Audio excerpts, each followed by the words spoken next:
Ika-30 kabanata. Si Raquel ay hindi pa rin nagbubuntis, kaya nainggit siya kay Leah. Sinabi niya kay Jacob, "Bigyan mo ako ng anak dahil kung hindi mamamatay talaga ako." Nagalit si Jacob sa kanya at sinabi, "Bakit Diyos ba ako? Siya ang nagpasya na hindi ka magkaanak." Sinabi ni Raquel, "Kung ganoon, sumiping ka kay Bilha na alipin ko para kahit sa pamamagitan niya magkaroon din ako ng anak." Kaya ibinigay niya si Bilha kay Jacob bilang asawa. At sumiping si Jacob kay Bilha. Dumating ang panahon na buntis si Bilha at nanganak ng lalaki. Sinabi ni Raquel, "Kinuha na ng Diyos ang aking kahihiyan. Tinugon niya ang panalangin ko dahil binigyan niya ako ng isang anak na lalaki." Kaya pinangalanan niya ang sanggol na Dan. Muling nagbuntis si Bilha na alipin ni Raquel at nanganak ng lalaki na pangalawang anak nila ni Jacob. Sinabi ni Raquel, "Napakahigpit ng labanan namin bilang magkapatid, at nagtagumpay ako." Kaya pinangalanan niya ang sanggol na Naphtali. Nang hindi na magkaanak si Leah, pinasipingan niya kay Jacob ang alipin niyang si Zilpa. Nabuntis si Zilpa at nanganak ng lalaki. Sinabi ni Leah, "Parang pinalad ako." Kaya pinangalanan niya ang sanggol na Gad. Muling nanganak si Zilpa ng lalaki na pangalawang anak nila ni Jacob. Sinabi ni Leah, "Lubha akong nasisiyahan. Ngayon tatawagin ako ng mga babae na masiyahin." Kaya pinangalanan niya ang sanggol na Asher. Anihan ng trigo noon. Pumunta si Reuben sa bukid at may nakita siyang tanim na mandragora. Kumuha siya ng bunga nito at dinala sa ina niyang si Leah. Pagkakita noon ni Raquel ay sinabi niya kay Leah, "Bigyan mo rin ako ng mandragora na dinala ng anak mo." Pero sumagot si Leah, "Hindi ka pa ba kontento na kinuha mo ang asawa ko? Ngayon kukunin mo pa ang mandragora ng anak ko?" Sinabi ni Raquel, "Kung bibigyan mo ako ng mandragora, pasisipingin ko si Jacob sa iyo ngayong gabi." Mag-aagaw dilim na nang dumating si Jacob mula sa bukid. Sinalubong siya ni Leah at sinabi, "Kailangang sa akin ka sumiping ngayong gabi, dahil binayaran na kita kay Raquel ng mandragora na dala ng anak ko." Kaya sumiping si Jacob kay Leah ng gabing iyon. Sinagot ng Diyos ang panalangin ni Leah at siya'y nabuntis. Nanganak siya ng lalaki na ikalimang anak nila ni Jacob. Sinabi ni Leah, "Ginantimpalaan ako ng Diyos dahil ibinigay ko ang alipin ko sa aking asawa." Kaya pinangalanan niya ang kanyang anak na Isakar. Muling nabuntis si Leah at nanganak ng lalaki na ika-6 nilang anak ni Jacob. Sinabi niya, "Binigyan ako ng Diyos ng mabuting regalo.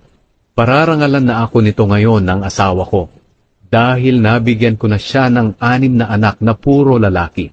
Kaya pinangalanan niya ang sanggol na Zebulun. Hindi nagtagal nanganak si Leah ng babae, at pinangalanan niyang Dina. Hindi rin kinalimutan ng Diyos si Raquel. Sinagot niya ang kanyang panalangin na magkaanak din siya. Nagbuntis siya at nanganak ng lalaki. Sinabi niya, "Inalis ng Diyos ang aking kahihiyan." Kaya pinangalanan niya ang sanggol na Jose. Dahil sinabi niya, "Naway bigyan ako ng Panginoon ng isa pang anak." Ang kasunduan ni Jacob at ni Laban. Pagkatapos na ipanganak ni Raquel si Jose, sinabi ni Jacob kay Laban, "Pahintulutan niyo akong makauwi sa lugar namin. Ibigay niyo sa akin ang mga asawa ko na ipinaglingkod ko sa inyo at ang mga anak ko, dahil babalik na ako sa amin. Nalalaman niyo kung paano ako naglingkod sa inyo." Sumagot si Laban, "Kung maaari, huwag muna. Ayon sa pagpapahula ko, nalaman ko na pinagpala ako ng Panginoon dahil sa iyo. Sabihin mo lang kung magkano ang ibabayad ko sa iyo at babayaran kita." Sinabi ni Jacob, "Alam mo kung paano ako naglingkod sa inyo, at kung paano dumami ang mga hayop ninyo dahil sa pag-aalaga ko. Nang dumating ako rito, kakaunti pa lang ang mga hayop nyo. Pero ngayon ay napakarami na, dahil pinagpala kayo ng Panginoon dahil sa akin. Ngayon dapat na sigurong magsumikap ako para sa sarili kong sambahayan." Nagtanong si Laban, "Ano ba ang gusto mong ibayad ko sa iyo?" Sumagot si Jacob, "Huwag niyo na lang po akong bayaran.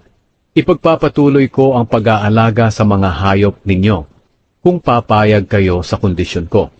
Titingnan ko ngayon ang mga hayop nyo at kukunin ko ang itim na mga tupa at batik-batik na mga kambing. Iyon na lang ang pinakabayad nyo sa akin. Darating ang araw malalaman nyo kung maaasahan ako o hindi. Kung susuriin nyo ang mga hayop na ibinayad sa akin. Kung may makita po kayong kambing na hindi batik-batik o tupa na hindi itim, ituring nyo na ninakaw ko ito. Sumagot si Laban, kung ganyan ang gusto mo, payag ako. Pero ng araw ding iyon, ibinukod ni Laban ang mga batik-batik na kambing na lalaki at babae, pati ang mga itim na tupa. Pinaalagaan niya ito sa mga anak niyang lalaki. Ibinukod niya ito kay Jacob sa layo na 3 araw kung lalakarin. Ang naiwang mga hayop ay ang binabantayan ni Jacob. Kumuha si Jacob ng mga sanga ng almendro, abiliano, at kastanyo, at binalat-balatan niya ito. Pero hindi niya lubos na binalatan. Kaya may batik-batik na puti kapag tiningnan ang mga sanga. Inilagay niya ang mga sangang iyon sa harapan ng painuman ng mga hayop, para makita ng mga ito kapag iinom sila. Doon sa harapan ng mga sanga, nagkakastahan ang mga kambing kapag umiinom sila. Batik-batik ang mga anak nila kapag nanganganak sila. Pero iba ang ginawa ni Jacob sa mga tupa. Habang nagkakastahan ang mga hayop na ito, pinapaharap niya sila sa mga batik-batik na kambing niya at sa itim na mga kambing ni Laban. Kaya nakaipon din si Jacob ng sarili niyang mga hayop at hindi niya ito isinama sa mga hayop ni Laban. Kapag nagkakastahan na ang mga hayop na maganda ang katawan doon sa pinag-iinuman, inilalagay agad ni Jacob ang mga sangang iyon sa harapan ng mga ito. Pero kapag ang mga hayop na matatamlay ang nagkakastahan, hindi niya inilalagay ang mga sanga.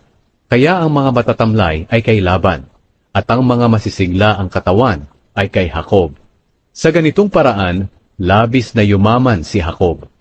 Dumami ang hayop niya pati na ang mga kamelyo at asno. Dumami rin ang alipin niyang lalaki at babae.